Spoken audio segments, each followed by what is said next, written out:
Hello दोस्तों, मैं आज आपको सुनाऊंगा कहानी। विनी दिव्या का विवाह पास आ गया है। पहले सोच रही थी सब काम समय से निपट जाएंगे, पर ऐसा नहीं हो पा रहा है। थोड़ा जल्दी आ सको तो अच्छा है, बहुत काम है। समझ नहीं पा रही हूँ कि कहाँ से कार्य प्रारंभ करूँ। कुछ शॉपिंग कर ली है और कुछ बाकी है। दीदी आप चिंता न करें, मैं अवश्य पहुँच जाऊंगी। आखिर मेरी बेटी का भी तो विवाह है, विनीता ने उत्तर दिया। विनीता अपनी बड़ी बहन सुनीता की बात मानकर विवाह से लगभग 15 दिन पूर्व ही चली आई थी। उसकी 7 वर्षीय बेटी पूर्वा भी उसके साथ आ गई थी। विशाल विक्रांत की पढ़ाई के कारण बाद में आने वाले थे। विनीता को आया देखकर सुनीता ने चैन की सांस ली। चाय का प्याला उसके हाथ में देते हुए बोली, पहले चाय पी ले, बाकी बातें बाद में करेंगे। विनीता ने चाय का प्याला उठाया। टूटा हैंडल देखकर वह आश्चर्य से भर उठी। ऐसे कप में किसी को चाय देना तो दूर, वह उसे उठाकर फेंक दिया करती थी। पर इतने शानो शौकत से रहने वाली दीदी के घर भला ऐसी क्या कमी है जो उन्होंने उसे ऐसे कप में चाय दी। मन किया वह चाय न पिए, पर रिश्ते की मर्यादा को ध्यान में रखते हुए खून का घूंट पीकर चाय सिप करने लगी। पर उसकी पुत्री पूर्वा से नहीं रहा गया। उसने कहा, मौसी इस कप का हैंडल टूटा हुआ है, क्या मैंने ध्यान ही नहीं दिया। सारे कप गंदे पड़े हैं। मुनिया भी पता नहीं कहाँ चली गई। चाय की पत्ती लाने भेजा था, 1 घंटे से ज्यादा हो गया, अभी तक नहीं आई। नौकरानियों से कप ही नहीं बचते। अभी कुछ दिन पहले ही तो खरीद कर लाई थी, दूसरा निकालूंगी तो उसका भी यही हाल होगा। वैसे भी विवाह से 3 दिन पहले होटल में शिफ्ट होना ही है। अभी तो हम लोग ही हैं, इन्हीं से काम चला लेते हैं, सुनीता ने सफाई देते हुए कहा। विनीता ने कुछ नहीं कहा, चुपचाप चाय पीने लगी तथा पूर्वा खेलने में लग गई। विनीता भी सुनीता के साथ विवाह के कार्यों की समीक्षा करने व उन्हें पूर्ण करने में जुट गई। कुछ दिन बाद नंदिता भी आ गई। उसे देखते ही सुनीता और विनीता की खुशी की सीमा न रही। दोनों एक साथ बोल उठी, अरे अचानक तुम कैसे, कोई सूचना भी नहीं दी। मैं सरप्राइज देना चाहती थी, मुझे पता चला कि तुम दोनों अभी एक साथ हो तो मुझसे रहा नहीं गया। मैंने सुजय से कहा कि विक्की की परीक्षा की सारी तैयारी करा दी है, आप बाद में आ जाना। मैं जा रही हूँ। कम से कम हम तीनों बहनें दिव्या के विवाह के बहाने ही कुछ दिनों साथ साथ रह लेंगी। बहुत अच्छा किया, हम दोनों तुम्हें ही याद कर रहे थे। मुनिया 3 कप चाय बना देना और हाँ नए कप में लाना, सुनीता ने नौकरानी को आवाज लगाते हुए कहा। फिर नंदिता की ओर मुखातिब होकर बोली, अगर पहले सूचना दी होती तो गाड़ी भिजवा देती। सुनीता दीदी की बात सुनकर विनीता के मन में कुछ दरक गया। नन्ही पूर्वा के कान भी खड़े हो गए। नंदिता के आते ही दूसरे कप निकालने के आदेश के साथ गाड़ी भिजवाने की बात ने उसके शांत दिल में हलचल पैदा कर दी थी। जब वह आई थी तब तो दीदी को पता था, फिर भी उन्होंने किसी को नहीं भेजा। वह स्वयं ही ऑटो करके घर पहुंची थी। बात साधारण थी, पर विनीता को ऐसा महसूस हो रहा था कि अनचाहे ही सुनीता दीदी ने उसकी हैसियत का एहसास करा दिया है। वह पिछले 8 दिनों से वह उसी टूटे कप में चाय पीती रही थी, पर नंदिता के आते ही दूसरे कप निकालने के आदेश के साथ गाड़ी भिजवाने की बात को वह पचा नहीं पा रही थी। मन कर रहा था वह वहां से उठकर चली जाए, पर न जाने किस मजबूरी के कारण उसके शरीर ने उसके मन की बात मानने से इनकार कर दिया। विनीता तीनों बहनों में छोटी है। सुनीता और नंदिता के विवाह संपन्न परिवारों में हुए थे, पर पिताजी की मृत्यु के बाद घर की स्थिति दयनीय हो गई थी। फैमिली गेम भाई ने अपनी हैसियत के अनुसार घर वर ढूंढा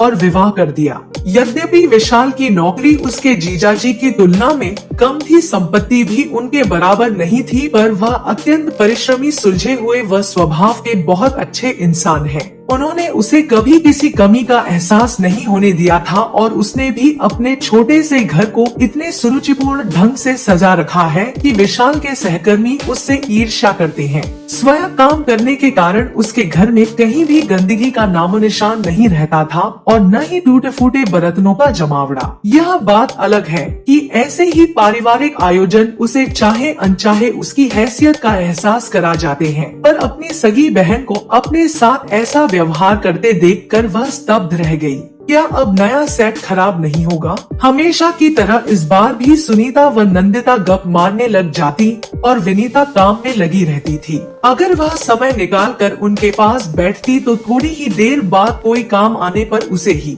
उठना पड़ता था। पहले वह इन सब बातों पर इतना ध्यान नहीं दिया करती थी, पर इस बार उसे काम में लगा देखकर एक दिन उसकी पुत्री पूर्वा ने कहा, मामा दोनों मौसियाँ बातें करती रहती हैं और आप काम में लगी रहती हो, मुझे अच्छा नहीं लगता। बेटा वे दोनों बड़ी हैं, मुझे उनका काम करने में खुशी मिलती है। पूर्वा की बात सुनकर वह चौकी पर संतुलित उत्तर दिया। उसने उत्तर तो दे दिया, पर पूर्वा की बातें चाहे अनचाहे उसके दिमाग में गूंजने लगी। पहले भी इस तरह की बातें उसके मन में उठा करती थी, पर यह सोचकर अपनी आवाज दबा दिया करती थी कि आखिर वे उसकी बड़ी बहनें हैं, अगर वे उससे कोई काम करने के लिए कहती हैं, तो इसमें बुराई क्या है। पर इस बार बात कुछ और ही थी जो उसे बार बार चुभ रही थी। न चाहते हुए भी दीदी का नंदिता के आते ही नए कप में चाय लाने व गाड़ी भेजने का आग्रह उसके दिल और दिमाग में हथौड़े मारने लगता। जब जब ऐसा होता वह यह सोचकर मन को समझाने का प्रयत्न करती कि हो सकता है वह सब दीदी से अनजाने में हुआ हो, उनका वह मंतव्य न हो जो वह सोच रही है।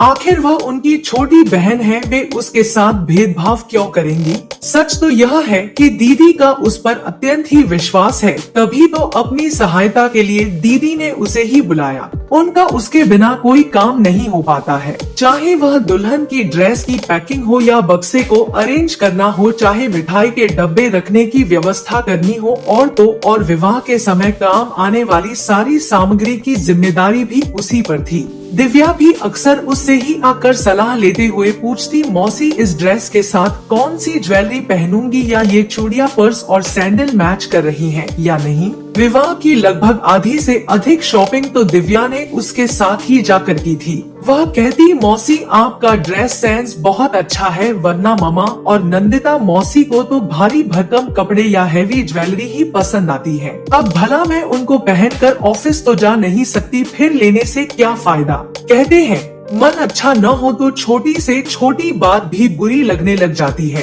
शायद यही कारण था कि आजकल वह हर बात का अलग ही अर्थ निकाल रही थी। यह सच है कि दिव्या का निश्चल व्यवहार उसके दिल पर लगे घावों पर मरहम का काम कर रहा था, पर दीदी की टोका टाकी असहनीय होती जा रही थी। उसे लग रहा था कि काम निकालना भी एक कला है, बस थोड़ी सी प्रशंसा कर दो और उसके जैसे बेवकूफ बेदाम के गुलाम बन जाते हैं। मन कह रहा था व्यर्थ ही जल्दी आ गई, काम तो सारे होते ही कम से कम यह मानसिक यंत्रणा तो न झेलनी पड़ती। विनीता जरा इधर आना, सुनीता ने आवाज लगाई। देख यह सेट नंदिता लाई है। दिव्या को देने के लिए विनीता के आते ही सुनीता ने नंदिता का लाया सेट उसे दिखाते हुए कहा, बहुत खूबसूरत है। विनीता ने उसे हाथ में लेकर देखते हुए निश्चल मन से कहा, पूरे 2.5 लाख रुपए का है। नंदिता ने दर्प से सबको दिखाते हुए कहा, मौसी आप मेरे लिए क्या लाई हो। वहीं खड़ी दिव्या ने विनीता की तरफ देखकर बच्चों सी मनुहार की। नंदिता का यह वाक्य सुनकर विनीता का मन बुझ गया। अपना लाया गिफ्ट उस बहुमूल्य सेट की तुलना में नगण्य लगने लगा, पर दिव्या के आग्रह को वह कैसे ठुकराती। उसने सकुचाते हुए सूटकेस से अपना लाया उपहार निकालकर उसे दिखाया। उसका उपहार देखकर दिव्या खुशी से बोली, वाओ मौसी आपका जवाब नहीं, यह पेंडेंट बहुत ही खूबसूरत है, साथ ही व्हाइट गोल्ड की चेन। ऐसा ही कुछ तो मैं चाहती थी, इसे तो मैं हमेशा पहन सकती हूँ। दिव्या की बात सुनकर विनीता के चेहरे पर रौनक लौट आई। लाखों के उस डायमंड सेट की जगह हजारों का उपहार दिव्या को पसंद आया। यही उसके लिए बहुत था। विवाह खुशी खुशी संपन्न हो गया और सभी अपने अपने घर चले गए। विनीता भी धीरे धीरे सब भूलने लगी। समय बड़े से बड़े घाव को भर देता है। वैसे भी दिव्या के विवाह के बाद मिलना भी नहीं हो पाया। न ही दीदी आई और न ही उसने प्रयत्न किया, बस फोन पर ही बातें हो जाया करती थी। समय के साथ विक्की को IIT कानपुर में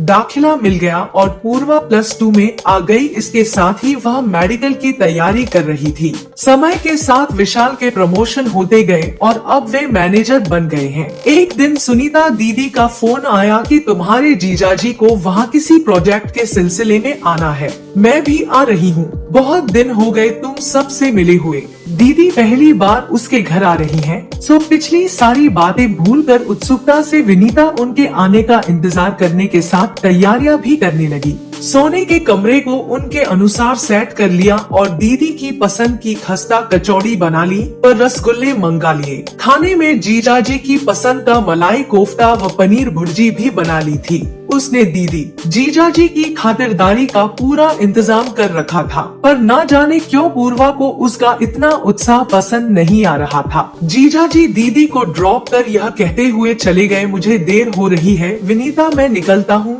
आते आते शाम हो जाएगी, तब तक तुम अपनी बहन से खूब बात कर लो। बहुत तरस रही थी ये तुमसे मिलने के लिए, शाम को आकर तुम सबसे मिलता हूँ। दीदी ने उसका घर देखकर कहा, छोटे घर को भी तूने बहुत ही करीने से सजा रखा है। विशेषतया उन्हें पूर्वा का कमरा बहुत पसंद आया। तब तक पूर्वा ने नाश्ता लगा दिया। नाश्ते के बाद पूर्वा चाय ले आई। चाय का कप मौसी को पकड़ाया। सुनीता उस कप को देखकर चौंकी। विनीता कुछ कहने के लिए मुंह खोलती उससे पहले ही पूर्वा ने कहा, मौसी इस कप को देखकर आपको आश्चर्य हो रहा होगा, पर दिव्या दीदी के विवाह में आपने ममा को ऐसे ही कप में चाय दी थी। हफ्ते भर तक वे ऐसे ही कपों में चाय पीती रहीं। जबकि नंदिता मौसी के आते ही आपने नया टी सेट निकलवा दिया था। मौसी तब से मेरे मन में यह बात रह रहकर टीस देती रहती थी। वैसे तो टूटे कप हम फेंक दिया करते हैं, पर यह कप मैंने बहुत सहज कर रखा था उस याद को जीवित रखने के लिए कि कैसे कुछ अमीर लोग अपनी करनी से लोगों को उनकी हैसियत बता देते हैं, चाहे वे उनके अपने ही क्यों न हो। आज उस अपमान के साथ अपनी बात कहने का अवसर भी मिल गया। सुनीता चुप रह गई। बाद में वह पूर्वा के कमरे में गई और बोली, सॉरी बेटा, आज तूने मुझे आईना ही नहीं दिखाया, सबक भी सिखा दिया है। शायद मैं नासमझ थी, मैं यह सोच ही नहीं पाई थी कि हमारे हर क्रियाकलापों को बच्चे बहुत ध्यान से देखते हैं और हमारी हर छोटी बड़ी बात का वे अपनी बुद्धि के अनुसार अर्थ भी निकालते हैं। मुझे इस बात का एहसास ही नहीं था कि व्यक्ति चाहे छोटा हो या बड़ा, सब में आत्मसम्मान होता है। बड़े एक बार आत्मसम्मान पर लगी चोट को रिश्तों की परवाह करते हुए भूलने का प्रयत्न कर भी लेते हैं, किंतु बच्चे अपने या अपने घर वालों के प्रति होते अन्याय को सहन नहीं कर पाते और अपना आक्रोश किसी न किसी रूप में निकालने की कोशिश करते हैं। पूर्वा, तुमने अपने मन की व्यथा को इतने दिनों तक स्वयं तक ही सीमित रखा और आज इतने वर्षों बाद अवसर मिलते ही प्रकट भी कर दिया। मुझे खुशी तो इस बात की है कि तुमने अपनी बात इतने सहज और सरल ढंग से कह दी। आज तुमने मुझे एहसास करा दिया बेटा कि उस समय मैंने जो किया वह गलत था।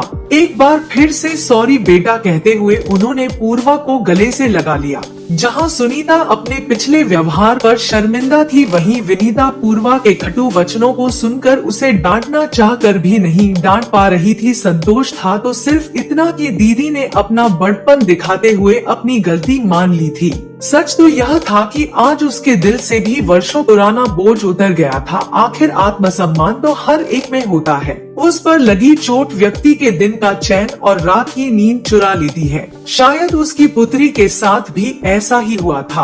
आज उसे यह भी एहसास हो गया कि आज की पीढ़ी अन्याय का उत्तर देना जानती है, साथ ही बड़ों का सम्मान करना भी। अगर ऐसा न होता तो पूर्वा सॉरी मौसी कहकर उनके कदमों में न झुकती है। इसी के साथ इस कहानी की है यह हैप्पी एंडिंग होती है। मिलते हैं अगली वीडियो में, तब तक के लिए गुड बाय। आप सभी का बहुत बहुत धन्यवाद इस वीडियो को देखने के लिए।